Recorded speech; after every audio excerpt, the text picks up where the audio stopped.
சூப்பரான ஒரு பிரேக்ஃபாஸ்ட் செய்ய போகிறோங்க. 2 முட்டை, ஒரு மேகி வச்சு மேகி ஆம்லேட் செய்ய போகிறோம். அது எப்படி செய்யுதுன்னு பார்க்கலாம் வாங்க. ஃபஸ்ட்டு மேகி மசாலா செஞ்சிடலாங்க. ஒரு பாத்திரம் வச்சு தேவையான அளவு தண்ணி சேர்த்துக்கலாம். தண்ணி நல்லா கொதி வரட்டுங்க. அதுக்கப்புறமா மேகி பிரித்து சேர்த்து தண்ணி நல்லா கொதிக்குங்க. இப்போ மேகி சேர்த்துக்கலாங்க.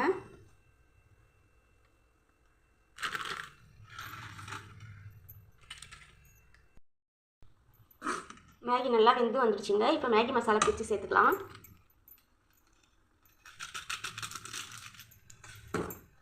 மசாலா சேர்த்து நல்லா கலந்து விட்டுக்குங்க. அந்த தண்ணியெலாம் கொஞ்சம் ட்ரை ஆகட்டுங்க.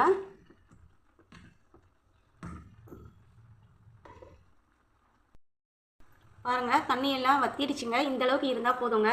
நம்ம ஆஃப் பண்ணி எடுத்துக்கலாம். 2 முட்டை எடுத்து உடச்சி வச்சுருக்கோங்க. அது கூட கொஞ்சமாக மஞ்சள் சேர்த்துக்கலாம். உப்பு தேவையான அளவு சேர்த்துக்குங்க. மிளகுத்தூள் தேவையான அளவு சேர்த்துக்குங்க.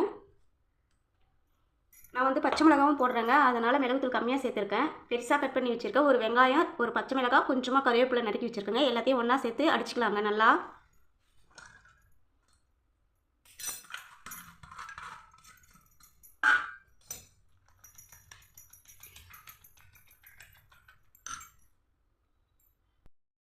பாருங்கள், இந்த மாதிரி நல்லா நுர வர அளவுக்கு அடித்து எடுத்துக்கோங்க. இப்போ நம்ம ஆம்லேட் எப்படி செய்யலான்னு பார்க்கலாம் வாங்க. தோசை கல் வச்சு ஸ்டவ் ஆன் பண்ணி வச்சுக்கோங்க. கல் நல்லா காயட்டுங்க. லைட்டாக ஆயில் தடவிக்குங்க. கல் காஞ்சிச்சுங்க.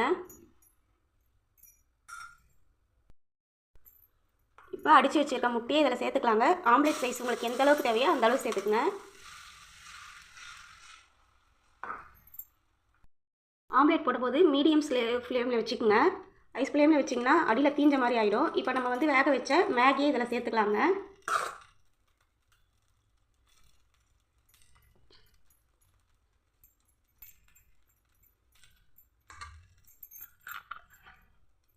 ஆயில் தேவையான அளவு சேர்த்துக்குங்க.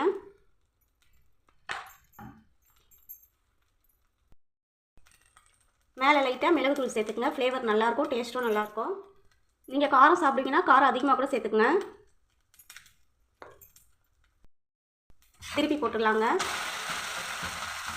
நம்ம மேகி ஆம்லேட் சூப்பராக ரெடி ஆகிடுச்சுங்க. இவ்வளோதாங்க. இந்த ரெசிபி உங்களுக்கு பிடிச்சிருந்துச்சுன்னா கட்ரு சுவைக்கும் சேனலை லைக் பண்ணுங்கள், ஷேர் பண்ணுங்கள், கமெண்ட் பண்ணுங்கள், சப்ஸ்கிரைப் பண்ணுங்கள். தேங்க்யூ. திருப்பி போட்டலாம் வாங்க. பாருங்கள், நம்ம மேகி ஆம்லேட் சூப்பராக ரெடி ஆகிடுச்சு. இப்போ ஒரு பிளேட்டுக்கு மாற்றிடலாங்க.